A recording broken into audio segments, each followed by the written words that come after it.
Bugünkü mövzumuz Ərəb ölkələri, Ərəb-İsrail münaqişəsi. İkinci Dünya müharibəsindən sonra Yaxın Şərqdə siyasi vəziyyət tamamilə dəyişdi. Bölgədə ərəb xalqlarının azadlıq mübarizəsi nəticəsində bir-birinin ardınca müstəqil dövlətlər yarandı. 1947-ci ildə BMT Təhlükəsizlik Şurasının qərarı ilə Fələstin ərazisi iki hissəyə bölünərək burada Fələstin və İsrail dövlətlərinin yaradılması haqqında qərar qəbul etdi. Qüdüs şəhəri beynəlxalq statusa malik olmalı idi. Lakin ərəb ölkələri bu qərara qarşı çıxdı. 48-ci ildə İsrail dövlətinin yaradılması elan edildi və buna cavab olaraq 6 ərəb dövləti Misir, İraq, İordaniya, Livan, Səudiyyə Ərəbistanı və Suriya İsrailə müharibə elan etdi. Lakin qüvvələr nisbəti, pis idarə etmə və İsrailə edilən xarici silah yardım nəticəsində ərəb hərbi qüvvələri məğlub oldu. Beləliklə, indiyə qədər davam edən Ərəb-İsrail münaqişəsinin əsası qoyuldu. BMT-nin qərarı ilə yaradılmalı olan Fələstin dövlətinin əraziləri İsrail tərəfindən nəzarətə götürüldü. Yüz minlərlə Fələstinli öz yaşayış yerini tərk etməyə məcbur oldu. Onlar BMT-nin təşkil etdiyi qaçqın düşərgələrində məskunlaşdılar. Deməli, 47-ci il BMT-nin qərarı Fələstin bölündüyü iki hissəyə Fələstin və İsrail yaradılmalı idi. Qüdüs beynəlxalq statusa malik olmalıdır. 48-ci ildə İsrail dövləti yaradıldı. Buna cavab olaraq 6 ərəb dövləti Misir, İraq, İordaniya, Livan, Səudiyyə Ərəbistanı, Suriya İsrailə müharibə elan etdi və beləliklə Ərəb-İsrail münaqişəsinin əsası qoyuldu. Bu münaqişədə BMT-nin qərarı ilə yaradılmalı olan Fələstin ərazisi İsrail tərəfindən nəzarət altına alındı.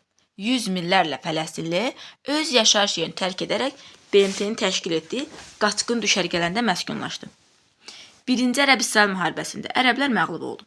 Məğlub olmalarının səbəbi qüvvələr nisbətinin İsrailin xeyrinə olması, müharibənin pis idarə edilməsi, bir də İsrailə xaricdən silah yardım edilməsi idi. Və beləliklə ərəblər birinci müharibədə məğlub oldu. 1964-cü ildə Yasir Ərəfatın başçılığı ilə Fələstin Azadlıq Təşkilatı yaradıldı. Yaradılmasında məqsəd İsrailə qarşı partizan müharibəsi aparmaq idi. 1967-ci ildə yeni bir müharibə başladı.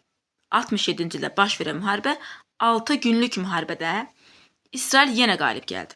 Deməli, ikinci müharibə 1967-ci ildə baş vermişdi. 6 gün davam etdiyi üçün bu müharibə 6 günlük müharibə adlanır. Yenə İsrail qalib gəlir, Şərqi Qüdsü, Qəzza bölgəsini, Sinay yarımadasını və başqa əraziləri ələ keçirir. Deməli, İsrail qalib gəlir, Şərqi Qüdsü, Qəzzəni, Sinay yarımadasını ələ keçirir. Yenə ərəblər məğlub olur. Məğlub olmalarının səbəbi korrupsiya və ordunun pis idarə edilməsidir. Deməli, 6 günlük müharibədə ərəblər məğlub olur. Məğlub olmalarının səbəbi korrupsiyanın olması orduda və ordunun pis idarə edilməsidir. Müharibədən sonra Fələstin hərbi siyasi qrupları beynəlxalq terror hadisələrinə başladılar. Deməli, 67-ci müharibədən sonra Fələstin hərbi siyasi qrupları beynəlxalq terror hadisələrinə başladı. İndi baxaq 3-cü Ərəb-İsrail müharibəsinə.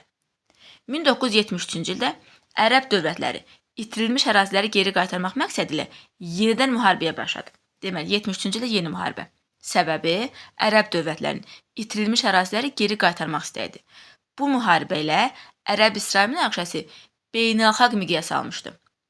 Müharibədə SSR ərəb ölkələrinə ABŞ İsrailə yardım edirdi. Əsas neft ixracatları olan ərəb dövlətləri neftin qiymətini 4 dəfə artırmağa qərar aldılar. Bu, dünyada ilk neft şokuna səbəb oldu. Neft artıq beynəlxalq münasibətlərdə təsir vasitəsi kimi istifadə edilirdi. Deməli, 3-cü Ərəb-İsrail müharibəsi 1973-cü ildə bu müharibədə SSR ərəb ölkələrinə ABŞ İsrailə yardım edirdi. Ərəb dövlətləri neftin qiymətini 4 dəfə artırdı. Bu isə dünyada ilk neft şokuna səbəb oldu. Artıq neft beynəlxalq münasibətlərdə təsir vasitəsi kimi istifadə edilirdi. İndi baxaq Ərəb-İsrail müharibəsinə bağlı bir mənbəyə. 3-cü Ərəb-İsrail müharibəsinə. 1973-cü ildə Misir və Suriya İsrailin mövqelərinə hücum təşkil etmək üçün birgə razılığa gəldi. Yəni müharibə ərəfəsində Misirlə Suriya 73-cü ildə İsrailə hücum etmək haqqında birgə razılığa gəldilər. Bu barədə bir-birlərinə mümkün qədər az məlumat ötürdülər. Lakin ABŞ və İsrailin kəşfiyyat qrupları ərəb hücumuna dair bir çox siqnal alsa da belə bir addımın baş verəcəyinə inanmadılar. Misirin hava hücumu və toplarla bombardıman nəticəsində İsraillərin Süveyş kanalındakı ön mövqeləri vuruldu. Bundan sonra Misirlilər kanalı almaq və İsrailləri qovmaq üçün iri miqyaslı bir hücum təşkil etdilər. Çox dəqiqliklə həyata keçirilən bu hücum nəticəsində İsrailin müdafiə mövqeləri təcrid edildi. Özünü həddindən artıq güvənməsi və düşməni kiçik görməsi səbəbindən xalqını çox təhlükəli bir vəziyyətə salan İsrail qəfil ova çevrilsə də bütün gücünü toplayaraq vəziyyəti nəzarətə götürdü. Ərəblər cəsarətlə döyüşsələr də orduları müasir texnika baxımından zəif olduğu üçün həmlələri uğurla nəticələnmədi. Deməli, 67-ci ildəki 6 günlük müharibədir. Burada itirdilər Şərqi Qüdsü, Qəzzəni, Sinay yarımadasını. Daha sonra 73-cü ildə Misirlə Suriya razılığa gəlir ki, İsrailə hücum edək. Elə hücum edirlər, Süveyş kanalındakı yarımadanı vururlar, amma İsrail yenə qalib gəlir. Çünki ərəblər cəsarətlə döyüşsələr də orduları müasir texnika baxımından zəif olduğu üçün həmlələri uğurla nəticələnmədi. 3-cü Ərəb-İsrail müharibəsi beynəlxalq miqyas almışdı. SSR ərəbə, ABŞ İsrailə yardım edirdi. Bu müharibə ilk dəfə dünyada neft şokuna səbəb olmuşdu. İndi baxaq sonraki mərhələyə. 1970-ci illərin ikinci yarısında iqtisadi və sosial problemlər Misirin İsraillə yaxınlaşmasına gətirib çıxartdı.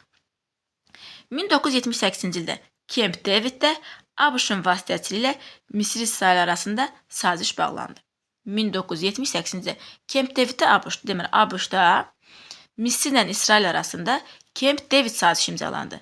Misir İsraili müstəqil dövlət kimi tanıdı. Deməli, sazişə görə Misir İsraili müstəqil dövlət kimi tanıyır. İsrail Sinay yarımadasını Misirə geri qaytardı. Lakin bu saziş ərəb dövlətlərinin əksəriyyətinin narazılığına səbəb oldu. Onlar Misirlə siyasi-iqtisadi əlaqələrini kəsdilər.